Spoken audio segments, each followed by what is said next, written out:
The views and opinions expressed by guests on this podcast, including doctors, prosecutors, and representatives from various government departments, are their own and do not necessarily reflect the views of the podcast host or any affiliated organizations. The information shared may be based on personal experiences and professional insights at the time of recording, and these views are subject to change. Listeners are encouraged to seek professional advice and conduct their own research regarding the topics discussed. The podcast is intended for educational and informational purposes only and should not be considered as legal or medical advice. Good day, good day, good day. Welcome to another episode of In Your Face podcast. My name is Kaya, the host of In Your Face podcast. Today we have another topic which is going to be informative, educational as well. I have a gentleman who's going to at least just share with us his experience. We've had different guests on the show from people that have gone through the criminal justice system, from people who were victims. So we also have somebody who was in prison, who also had to be subjected to the criminal justice system. Even was incarcerated. Our guest for today is KAGISHO MPOLOKEng. Hola, what's it? Sure, brother. Ah, man. Hola. All right. Today we are going to discuss the reason why you found yourself on the other side, or rather the wrong side of the law. But before we get to that point, who is KAGISHO? Tell us who is KAGISHO. Okay, KAGISHO is just a simple guy, grew up in the location of Kimberley. I wasn't even sure that I would end up in that side, so on the wrong side of the law. I grew up like any other boy, having dreams, visions. Where do I see myself in future? But life happens. Yeah. Okay. So you grew up in Khalishiwe, like any other ordinary, any other ordinary guy. You had your dreams, visions, or aspirations. Your schooling, where did you attend school? Okay, I went to a lot, two different schools, man. I was here in Greenpoint, went to Mafikeng, came back to Kimberley, went to Kimkholo, EP6, then I finished my school at Taylux High School. Okay. So you completed your matric or your grade 12? Yeah, I did. Wow. Okay. What year did you complete your grade 12? Around 2007, 2008. Okay. I also I was trying to further my studies. Yes. There by Remorse. But the unfortunate part is whereby the incident happened. Okay. Now, when you went to Remorse, what were you pursuing? What line of studies? I was doing human resource management. Human resource. Yeah. I invited you to be a guest on our podcast. I want you to take us into your confidence, the community as well at large. Want you to explain to us, you mentioned an incident that took place. What is that incident that took place? Okay, I think it was around 2013, if I'm not mistaken. 2013, yeah. We were drinking, me and my friend. It was a Sunday morning, so we drank the whole day.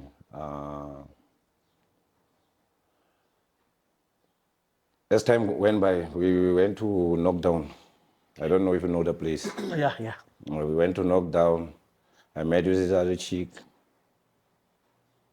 Yeah, I was with my friend. So we wanted to change venue. Okay.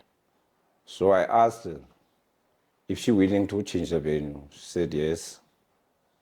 Then I asked her again, hey, Mona, since we are two, it's me and my friend, I can even see you are sitting with your friends.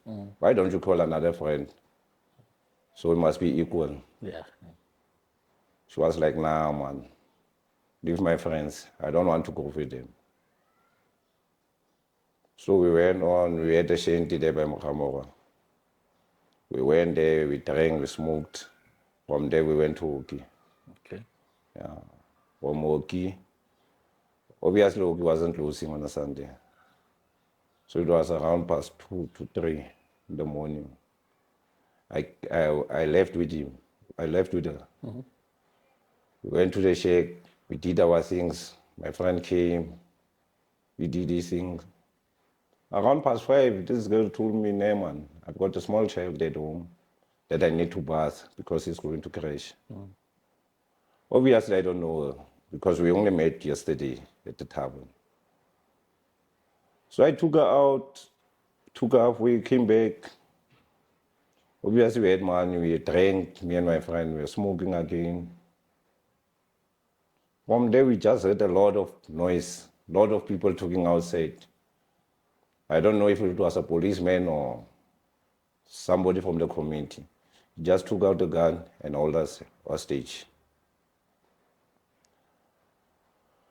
When we asked what was it that we were being held hostage, this girl, she was raped and she's a minor.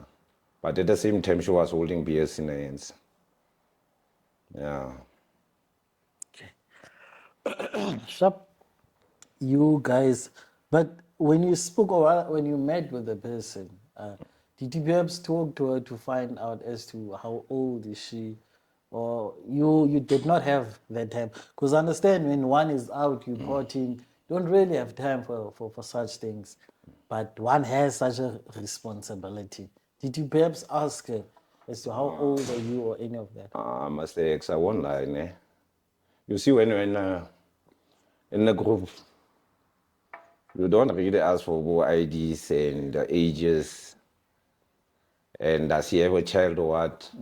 As long as you know her, you are with her, then you are good, you see. And we are again at the tavern. So I took it, when you are in the tavern, you are older than 18 because there is an age restriction there. Okay. Now you mentioned that you left with her, went to the shack, did your things or did whatever that you did, and then your friend came. Ne. But now I want to understand something. Was she your person for that evening, or was there an agreement to say, no man, it's both me and my friend? What was the arrangement? Emona, like I said, when I first met the girl, I already told her, Emona, we are two. Okay.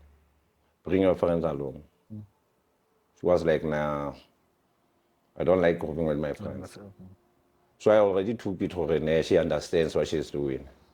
Okay. So she's old enough. You guys, then you said you guys were woken up the following morning. There was some commotion, community people. You guys were held hostage. That's when you learn that there's this lady who's a minor who was raped. Sorry. Now, when they said that to you, what did you say? Because remember, you were the one who was doing the talking with her. What did you say to them? They never give us a chance. You see. And when it was a community, and you see if the community, it wasn't even people from around the shack. Those people only came after. The thing was formed wherever they formed it. Because from what I heard this girl was being Her mother was looking for her Okay. at night. You see? Then someone or one of her friends told the mother and he left with some guys. That was the thing. Okay. So when she came home in the morning, it was like, you're gonna take me from where you're from. You're gonna take me back from where you're from. You see? Sure. People come.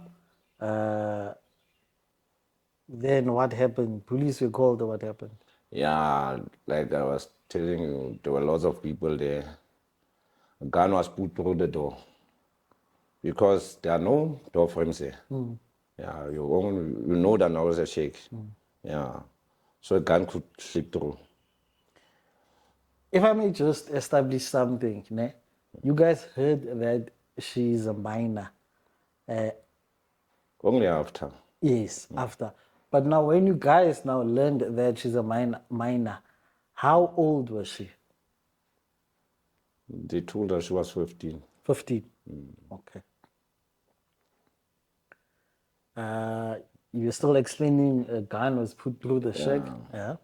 So it's by then when we opened the shack, they told us just to stay there. We were not supposed to talk or do any other thing. So they called the cops and whatever.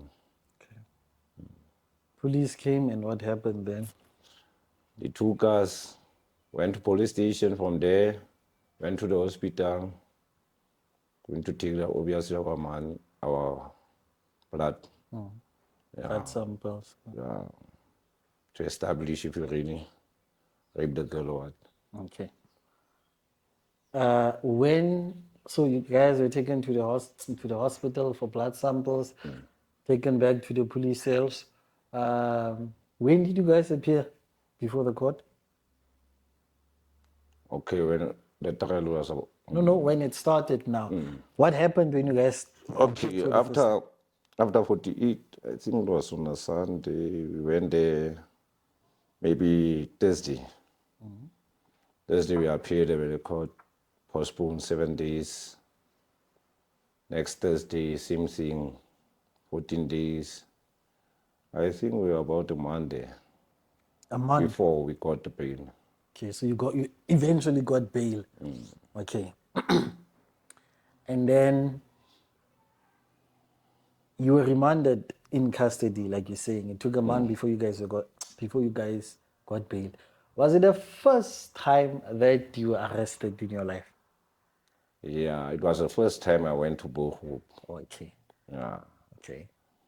Now, how was the experience? First time going to Bochum? Yo, wow, it was bad. You hear stories then in the streets. Then you go there, then you experience. It's like you are in a new world. You are from this world outside going to a new world. It's hell there. It's not the same as outside. You are being told what to do, when to do it. You don't do things by your own. Now, who tells you what to do, when to do? First, you will start with the police. To tell you the laws and rules, regulations of inside. Then you get other inmates there inside. Then they tell you what to do and not what to do. Okay, I want you to take us through the whole process. When you got there, first thing when you get there, as an inmate or somebody from Outside. yes, what is it that happens? What happens there? Okay, they're gonna come two guys and would ask, awubani indoda, awubani izimpahla, awubani. So from when you're from outside, you know nothing about those things. So they will separate us. Now those people there come from inside, go outside, then goes back again. So they already know the process. Yeah. So Tina renza easy next. So they will separate you. From there, then they would ask you, these two guys, they would ask you if you're poor, Yasabela, okay. From there, but was out for Majita. So how do you eat it then? When I go over there, I can nix. And really, I can nix. So to go panale, but to go tap, but to go boats. Ka permission there, how to go e. Obon. I go tap. I get whatever se ba se kira mo go wena. If I get di cigarette, madi, but to go ditsa because you are not honest. Sinji. But if you are honest, but to go tsela ne ma ba go shebela. Obona. Okay, but I heard you saying that they will search you as per your permission. But now, what if I'm like, nah, don't? What's going to happen? Ish.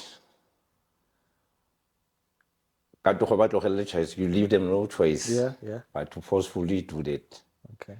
Because you see the whole process, in my understanding, about searcher, they are doing it for their own safety and the safety of others. Okay. Because my police are about searcher, but to sleep in like knives, your dagas, your money, your phone. It's something. Get the lots of something to have reception. Okay. But when I full of no man, get clever, get not so they would do it. It's like a background, but also such a net view. Okay, I actually wanted to understand that when you get there, first time, you meet the officers who are there. I wanted you to explain that to us. What is it that they do? Is there anything? What process is there? Okay, yeah, ne. I got out now, but what's your fingerprints, ling. Or a card I have. Okay. That card is like your ID. You move everywhere with it. Okay. Yeah. Get your present number. Okay. So we have to take care of it. How about that deal? The producer did you okay. So Baba go search le bone. From there, but all locate to whatever section. Whether section, obviously, inmate, or uniform. So you tell that inmate or all uniform. Yeah, so. But I got your uniform, or politicated, or the bar safe, then I buy uniform I have. But wait. Is that now still the time when you went there before? It's trial. Yes. Yeah. Okay. Now I want you to take, as you said, it's hell there. Yeah. I want you to explain that for somebody who's at home, who's watching. Explain to them, what do you mean it's hell? Because we have young people who think it's cool belonging to these or belonging to gangsterism.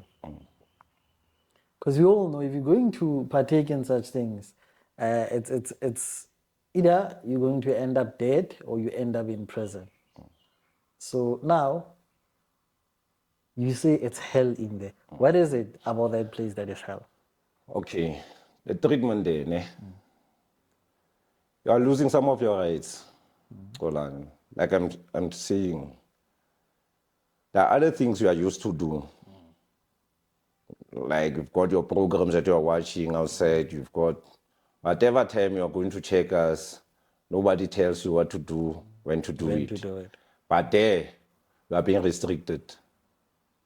You are being told what to do, when to do it, what time to do it. Secondly, the food there. I hear some of the people saying it's nice, there's a hotel. There's no such.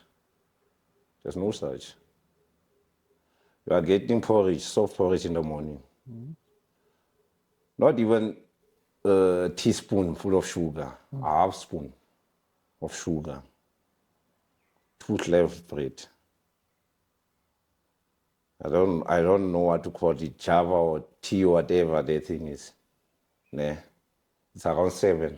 Not even after 7. 7. You are going to eat those things. Around 10 you are being locked up. From there, you are getting your 30 minutes exercise. Then you are being locked up. Till 11 o'clock. In the trial now, in Bohoop. Till 11 o'clock. 11 o'clock, you are being opened up. You are going to take what you call, there we call it cardcock, quota, as you know it. And you only eat brown bread then. There's no white. There's privilege of white. Yeah. You get it. I can't say it's a sweet or drink or whatever the thing is. You get those things. It's 11 o'clock. From there you get maybe 10 minutes exercise. Then you are being locked up. Again at +1, you get your smaller exercise, 30 minutes. From there you go to the kitchen. You eat your lunch and supper. It's already one thing. You come back, 30 minutes exercise, you are being counted, you are being locked up. Now you get these other inmates, those who are long there, those who think are bosses, then they come and call you. You must now coach them, what's happening outside, tell them stories and whatever and whatever. That's the thing. Okay. Now, you had to undergo that process. I think you said you spent a month, if I'm not mistaken, awaiting trial. Now let's come to the day where the case is to start now, the main trial itself. What happened? Do you remember the whole process? Yeah. You see, again, you're outside, ne? I think we've got bail now. Going to trial from outside. Yeah. I think it was on a Thursday, if I'm not mistaken. Thursday. I can't remember Thursday. I can't remember the date, but it was on a Thursday. I can still remember on a Saturday, it was a derby. It was Chiefs and Pirates, calling Black Label. Yeah, so the Thursday, it was the 28th. The 28th, I think. So I was from outside. Yeah. We've already talked the case now. That did is just summarize and they found us guilty. So we had to remain in custody now. No, I want us to, I want you actually to give us a picture of what happened. You get to court, and I want to believe that you would be asked, how do you plead? Do you plead guilty or not guilty?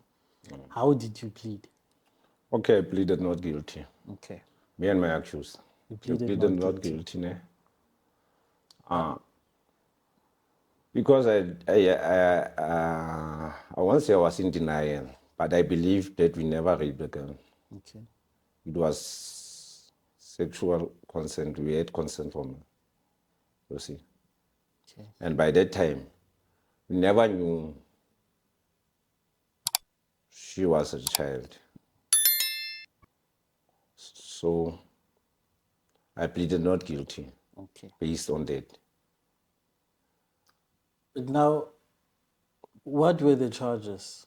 Was it rape only, or was there statutory rape because of she's a minor?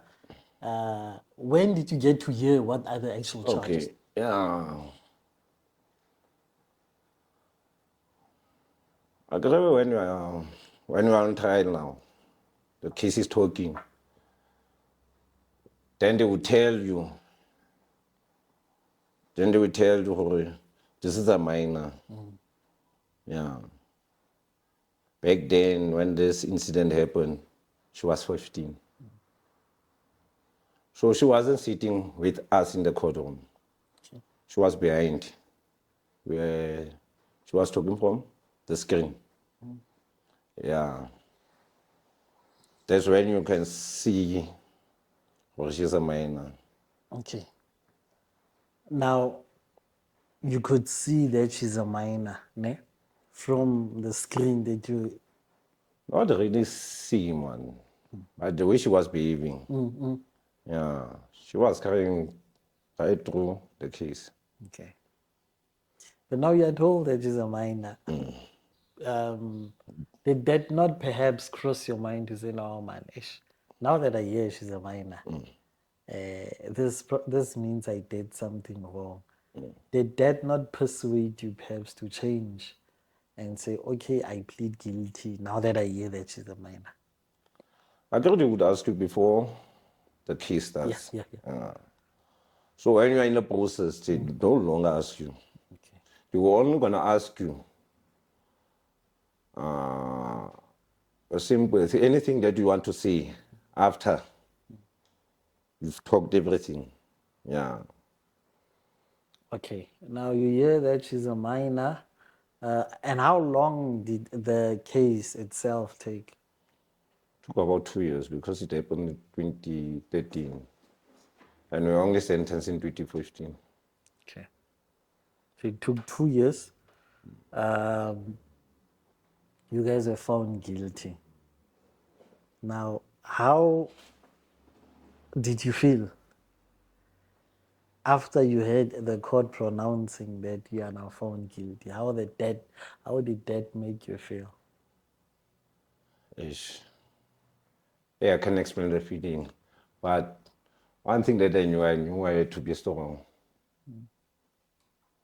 I had to be strong for myself and for my mother. Okay. Now, you mentioned something which is your mother. Throughout this whole thing, was your family supportive? Was the family supportive? Your family? Yeah, my family was supportive. Even though when I went to court, I always told them not to come.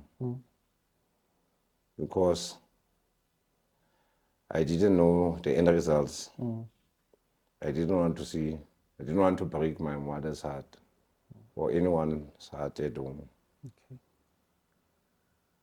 It's only when I was found guilty, I called my sister.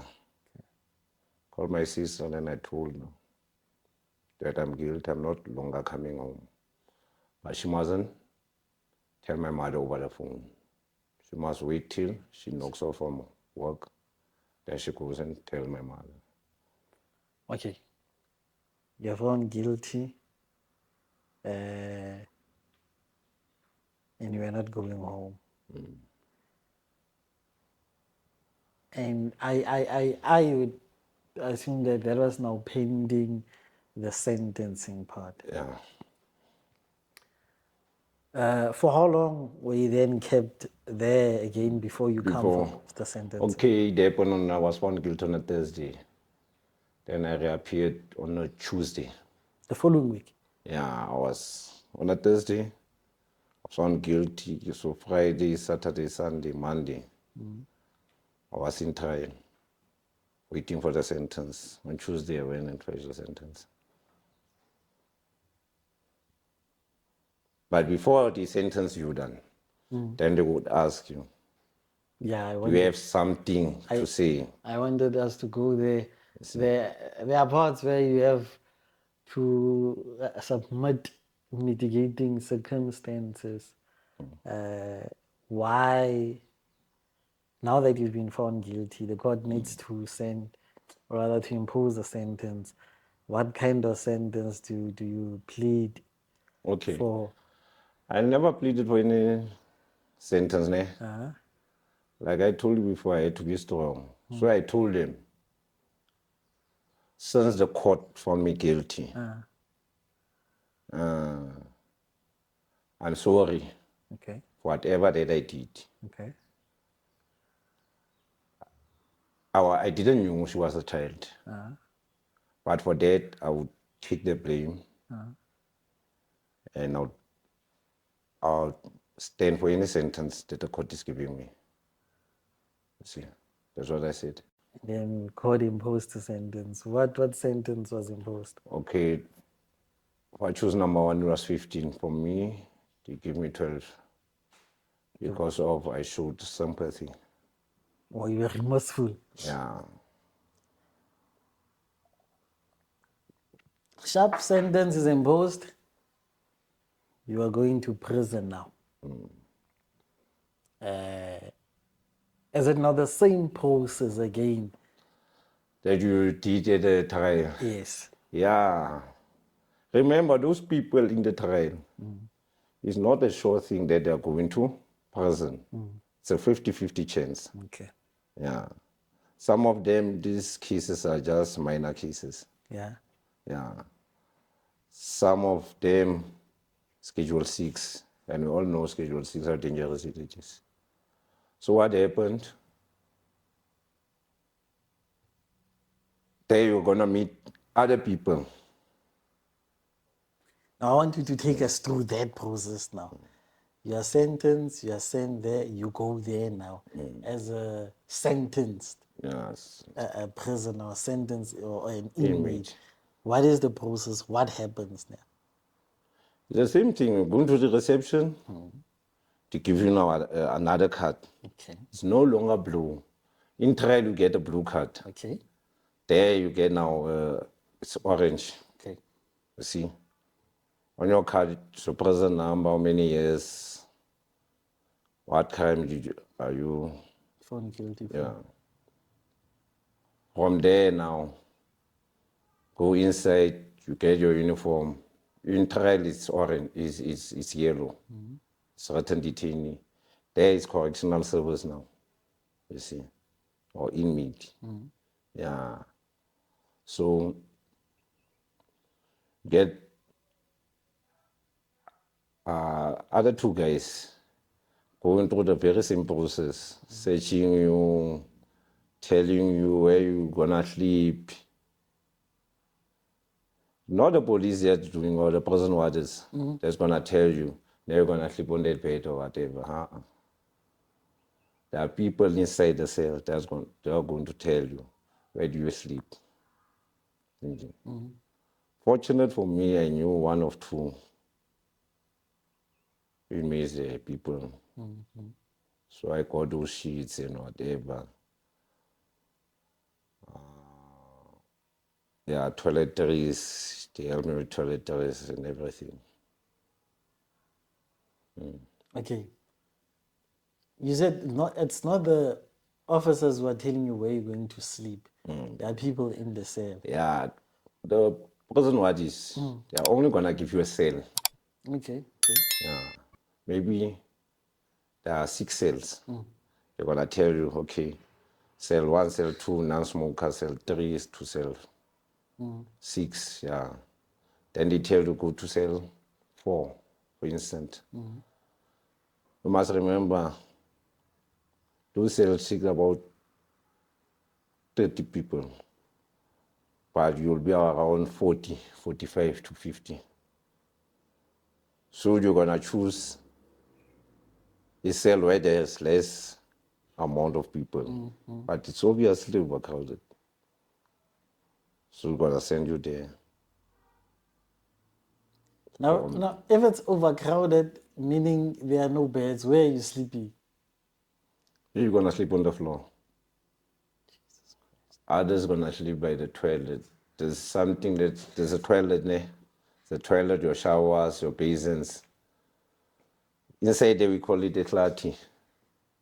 Others will sleep that side. Oh, so the Depending on your cleanness, man. Or who do you know? Or somebody maybe just feels like Haman Quran looks like a. Then it places you somewhere inside. But on the floor with your sponge.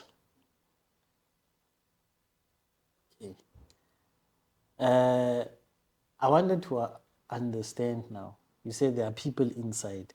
So who are these people who decides to allocate space or beds? Who is this person? Who? Okay, well, bra. There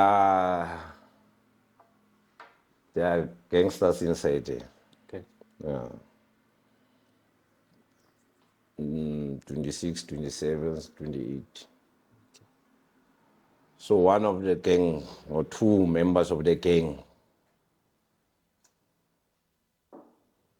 you're gonna come by you, like I told you, you're gonna search you and everything. Then they make you to stand aside. And then you do their things. From there, then they would come and tell you, you gonna sleep where? You gonna sleep where? Now you are. Which side were you sleeping at? Were you also sleeping at the shadi or at the? I was sleeping inside. Okay. Because of the person that you know. Yeah, because of the person I knew. Okay. I know. Yeah. So you are there, allocated a bed. Were you at the same prison? Was it the same prison, the Bochum? Yeah. Before the tell, it's like when you are being sentenced, there's maximum sentencing, medium and medium and maximum. So I think I was sentenced with the medium. Okay. So from there you go to Bohope. Okay. From Bohope, then they're gonna transfer you to Zwelopele. Now in Zwelopele, okay, it's a very simple process, but the cells are small. It only accommodates 10 people. 10 beds inside, 10 people. So Zolopilo, it's better than the other prison. It looks better, but it's not better. Prison is prison, bro. Uh-huh. Yeah. You are going to get the very same treatment that you are getting in Bohope. Or wherever. Okay, you are there, your first day, everything. How are you coping just inside now? This is a different world, like you just said. Remember, you were there as a awaiting trial, got bail. Now you're coming back as a sentenced prisoner. Now you're here now. Remember, you obviously scared. You obviously scared. You ask yourself, will you survive? Will you survive prison? There are people there inside that got tattoos all over their body, faces. There are scary people there inside. Yeah. So you are scared. You are not used to being inside. You just stay by your bed and watch TV, go and eat, wash, that's all. Like, I think, what is your normal day in prison now for somebody who's out there? What is a normal day? What time do you wake up? What do you do? You see, you can even ask somebody who's making life. Prison is not something you get used to. At any moment it changes. You can't tell yourself, tomorrow I'm waking up, then I go to Tolani, tell him to help me with something. Prison is a day-to-day thing. You wake up in the morning, maybe around 5. You wash. You wait for them to count. Maybe around to 7 in Zwelopele. They will count you and they leave you open.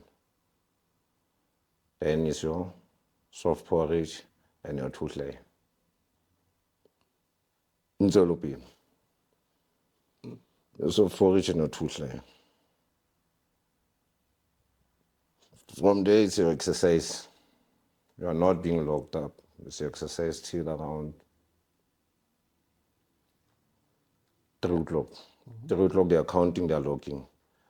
But before that, counting and locking, around 1, past 1 to 2, you are eating your lunch and your supper. Then you only eat 2 times there.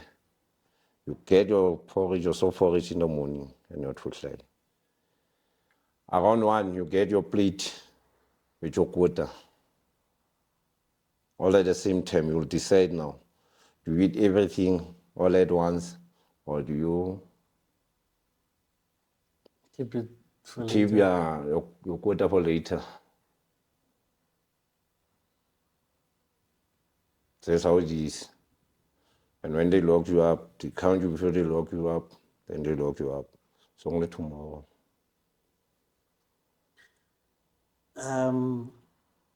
Is there a difference in how they treat people inside depending on the different crimes? Like I said, you are all being treated equally the same. There's no Kolan that got money there and KAGISHO that's broke. You are all equal. You're going to all eat stamp and beetroot and your fish. Unless a smoke all. Yeah, there's a jive at the house. Or smoke all or big better, but it's not something that's different. It's just need to know that extra meat. Yeah, that extra sugar, peanut butter, whatever that you are buying. Okay, now amongst the inmates, remember we are told no, there are certain crimes. If one is there for rape, they would make it unbearable for you. Certain people would feel that, you see. Is that how true is that? Okay, some other things, it's us, the inmates, that are doing it to the other inmates. Okay. Yeah, it's not the prison wardens. It's inmates against inmates. Remember, like I said, there are different characters there. You see, it's like someone who's doing life. Yeah, when he sees you, Kolani, he will see you like a beautiful someone, a beautiful woman or whatever. I don't know what he's thinking, but he will see you like a beautiful person. You see. But have you experienced those things whereby there are? Me personally, I wasn't treated like that. I wasn't treated like that, but others, yeah. I don't want to mention names, but I know some of them. You see, I know some of them were treated like that. But what would the reason be? Why would you be treated, or why would you be regarded as, like you said, like a beautiful woman by another man? What makes? Hey, Mona, I'm just thinking for myself. Those people, they've been there for more than 20 years, 15 years. You see. So every time, I get she body porno. Oh. She bought porno, she bought whatever, say she bought through the phone, through TV. So the man, how not a chance to go over the see that. But you're talking about phones. Is phone not one of the contrabands there? How do you guys access phones? I won't be behind the bushes. It's obvious we are not going outside, Tina, as inmates. More especially about to lobby. There's no up and down there. So it's only through police wardens Okay. that we are getting those things. Remember, our backgrounds are not the same. Yeah. Yeah. I could be sentenced, then I've got lots of money outside. So you, as a official, you are broke.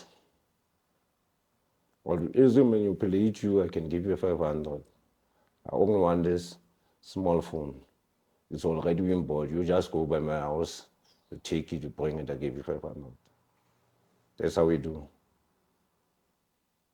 But they would normally come and search. Where do you guys keep these phones when they search? Ish. There are lots of channels there now. You see? Yeah. Okay, some of them they would find them, some of them they wouldn't. But if they find them, just as I said, I'll just organize another one. Okay.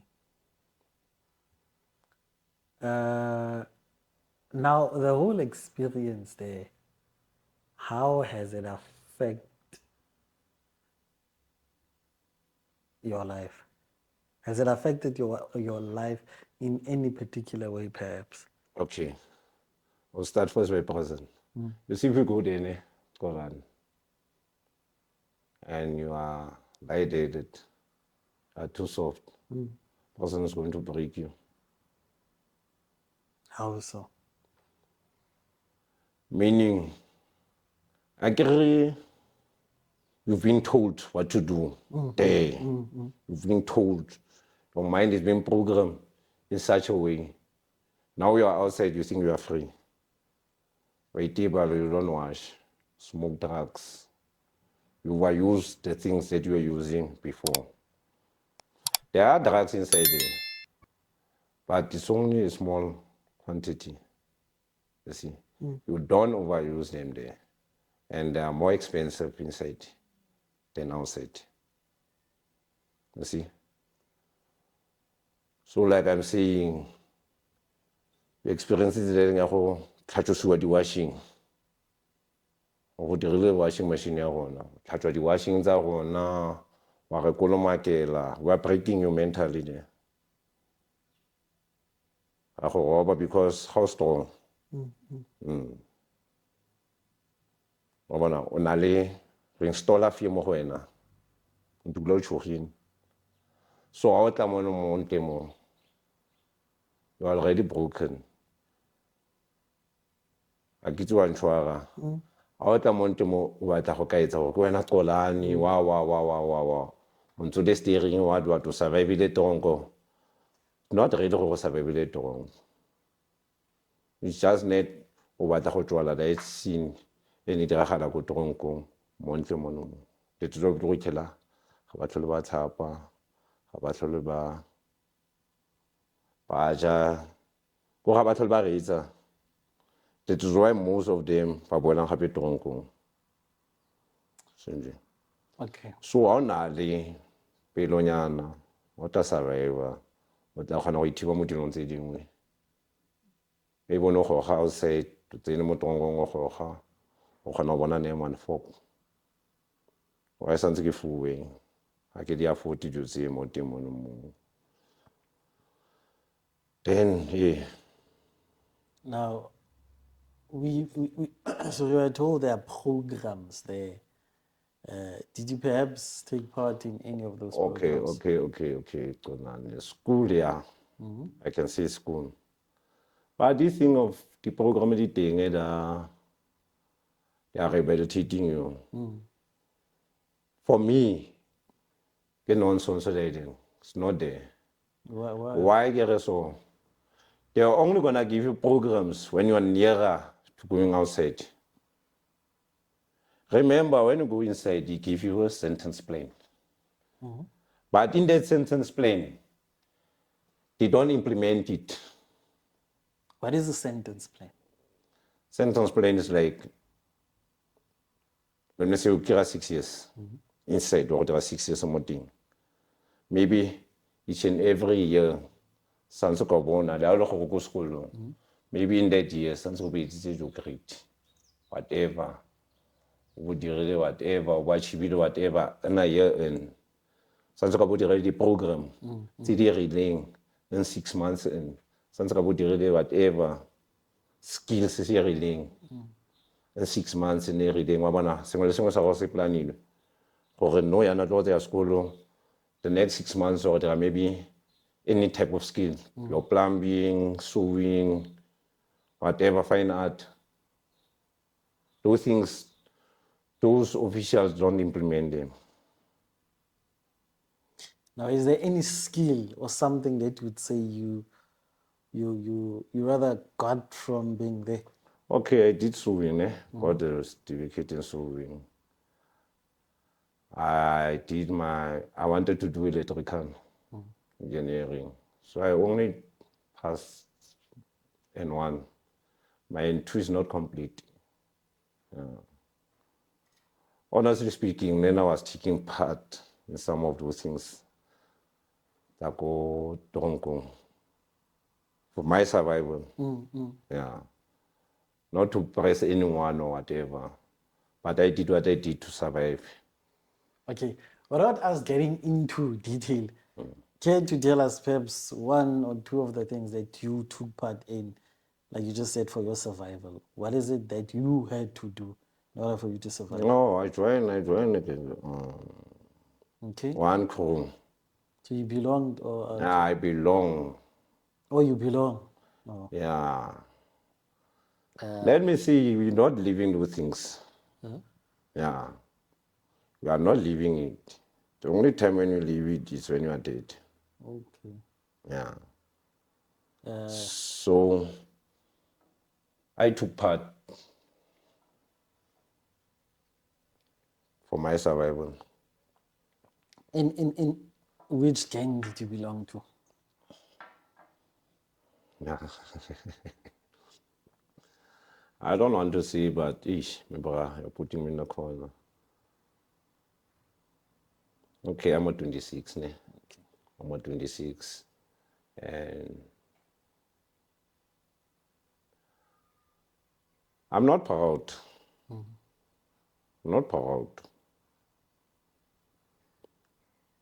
I'm not proud of being part of a gang. But I did what I did to survive. Yes. Now, you mentioned that you're 26, and I respect these things are sacred.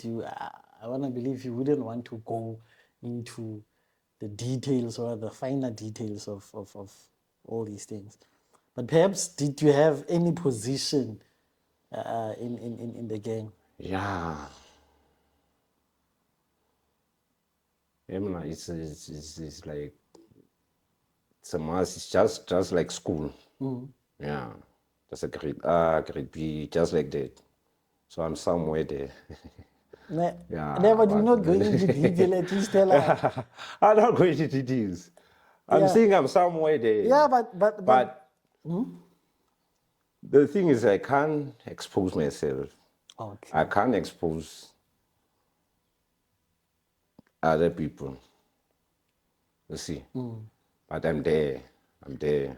Nah, but we're not. And when I'm there, we're not exposing other people. Or you remember, you like you just said, these things once you take part in them. Okay, Mr. X. Let me tell you like this. You see, when I talk now, I tell you, okay, I'm there. You get curious, man. You want to know. I know what I'm talking about. You see, yeah. There's the thing about these things of ours. It's like when I tell you, I'm telling you like a restoration. So you'd want to hear, man. You see, you want to hear. How do you go inside the what steps? No, I know. Okay, I'm at the top. I can only tell you that I'm on the top. I can tell you, Kolani, do this. Yeah, I'm one of those people. Okay, you said you were part of the 26. Now, Can you tell us what ranks do you guys have in the 26?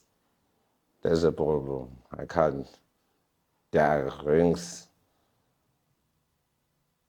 Just like school. Yeah, like I told you, there's grade 1, 2, 3 till grade 12. You see? So I'm there, you see. All those, yeah, I can control. Okay.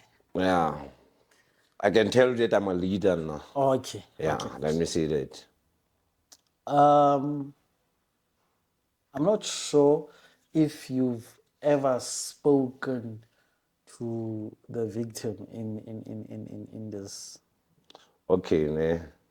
You see, before you're going out, there's this program that is called VOD, Victim Offender Dialogue. It's whereby the social worker, when meets with the victim, then she comes, or whomever the victim asks for. She wants closure. Why? Maybe did you do it? Yeah, and you are asking for forgiveness, in other words. But you've got a chance to ask. When as a perpetrator, got a chance. Oh, did I really do this? Did I really rape you? Yeah. And then she can ask me, why choose me out of all? The people, yeah. Yeah. So, according to the social worker, what he told me, it was like, I made the victim to smoke drugs. I made her to drink alcohol. So she was under the influence. So I took advantage of her. Yeah. That's what the social workers told me.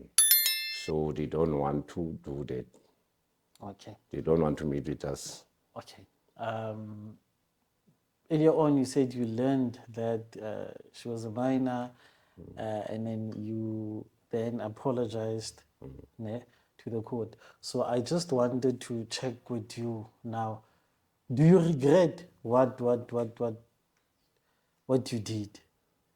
Knowing that she's a minor, now you know that she's a minor. Do you perhaps regret what you put her I through? would say I regret for sleeping with him. I regret maybe after the incident. Remember, in the court, they're calling even doctors. In the statement of the doctor wasn't saying. The doctor said, in actual fact, the doctor said, this girl was previously sexually active. But that does not exclude us raping her. But if you rape someone, they must find a blood clots inside the vagina, of which they didn't find. That is why it wasn't straight. The only thing that made us to be sentenced is us admitting that we slept with her. Okay. If I could have denied it, there was no report that's going to prove otherwise. I slept with it girl or I didn't sleep with her. Because she was active sexually. No, I get that. And it is a very sensitive topic, and I don't want us to. So, I don't want the interview to take a direction as if we are downplaying the whole thing. It is a crisis in the country. We have a problem of gender-based violence, so I don't want us to try and downplay it. But if you were to meet with her, this lady, what do you say to her if you were to meet with her? I would tell her, on my side, I'm totally sorry for doing what I did to her.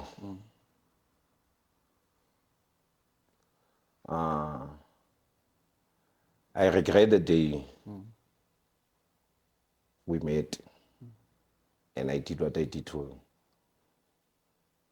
Because of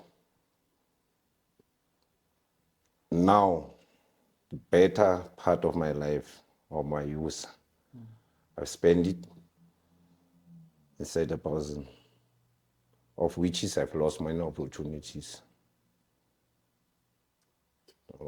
Now, would you also say that the community is welcoming of people who are from prison?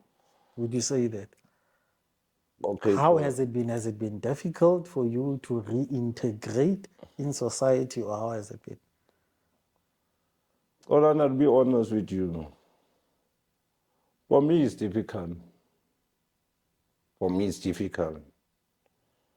Because people would smile with you, but at the same time, talk behind your backs. Let me make an example, Kolani. I'm standing with you, with your friend. You are pretending as if you are fine with me. When I move or I turn my back, you're telling your friend. And that same friend of yours comes from me with, oh, I thought you and Kolani are brothers.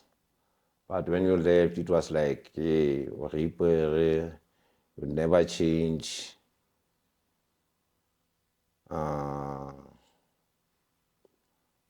You don't see anything from me in future. Abana. And that thing, I wouldn't face you, Kolani, but for now, I get obeti, ki nagana net, letsatsi la vandaga, I go nagan. It hurts because of, I already know for it. Hey, gaan kita ke kry help mo go Kolani. E o tla pretender, gore ne ke tla go thusa, but go sa nthusa. At the end of the day, ke itse ga ke tlo go kry se ke se batlang mo go Kolani. Wa bona. That's the sad part. Yeah, the yellow integration. People would pretend, but at the same time, they know how to. Okay. In closing, what would you like to say to people out there, people in the community, in the society? As somebody who did wrong, somebody who just apologized now, somebody who's remorseful, like you said, what would you say to the people out there? Remember, what about my community? Firstly, not all of them are saying welcome. Not all of them are pretending. So more about it like thank you. More about bangwe. Go ba tla go re tshwarela because the portion di diragala net. Se ke se bone go tonkong go na le baruti go na le lawyer go na le doctors there because of one simple mistake a dirileng can end up there, and others they are wrongfully arrested, they are wrongfully imprisoned. Yeah. So why sanso punish motho o sa itse gore rera go diragetseng, unless o itse go diragetseng.